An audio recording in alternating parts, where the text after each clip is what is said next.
my favorite poem is from Rumi, a Persian philosopher, spiritual leader, poet. The poem is, "There's a garden beyond wrong and right.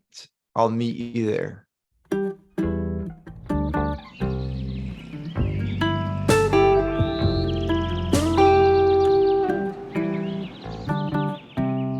So there's a garden beyond, what was it? There's a Right, garden beyond wrong and right. I'll wrong meet and you right. there. So yeah, so like needing to be right, that's like all ego, right? And like being wrong and stuff like that. So like that's like a question there for you, like, yeah, how do we let go of the ego? Because that's probably the biggest thing for a lot of issues and challenges in our life is the ego, right? Is letting go of that inner voice saying, well, no, like I am right, and like trying to stick your ground, right? Yeah. And stay with it, and then like whatever emotions and stuff come up for that, or needing somebody to be wrong in order for you to feel better or something like that, or whatever the scenario is. But like letting go of that ego, like that I think is part of a huge part of growth, is to let that, Yeah. I don't know, fall away Yeah. or something like that, release it. This is a big growth moment that you're bringing up, because we get so attached to wrong and right, or to ourself, and we spend a lot of time, so in a way losing life, arguing about things. And so that's what's so beautiful about the Rumi poem. It's like, how much of your life are you willing to give up fighting when you could go to the garden and just be? I think that's, if we could get past right or wrong, just imagine what life would be like, just being able, and I feel it when we talk about, specific, when we have specific questions where we're trying to, it's not just about, you know, is it this way or that way? Because humans are so complex.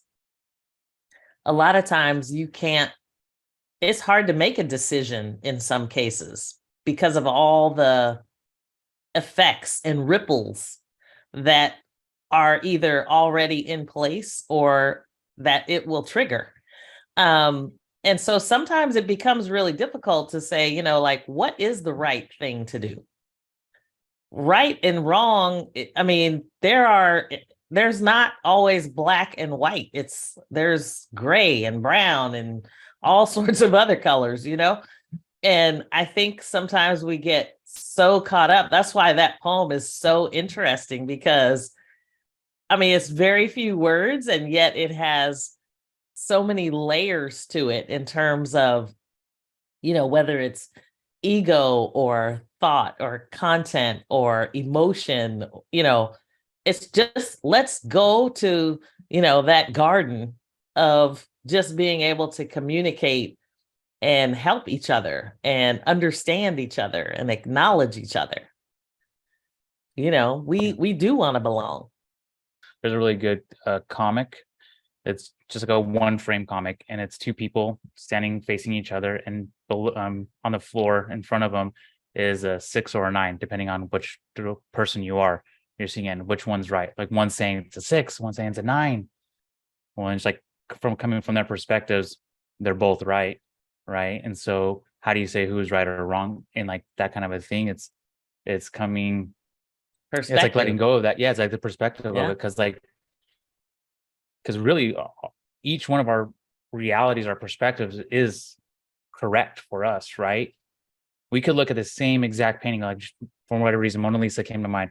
We could look at the exact same painting, but we're having a different experience and a different reality of it. And you could be like, I'd be like, oh my gosh, do you see those fine little details, that he painted? And maybe Steve's like, no, like it's kind of like more whatever. And like, no, but like we're looking at the same exact thing, but we have our different experiences and growth that we've had throughout our lives to have them projecting our experiences onto that one painting specifically.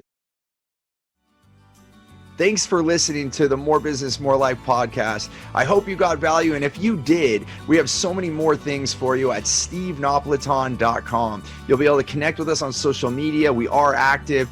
You can ask us questions. I look forward to having you on the next show. Until then, remember, choose gratitude and create freedom.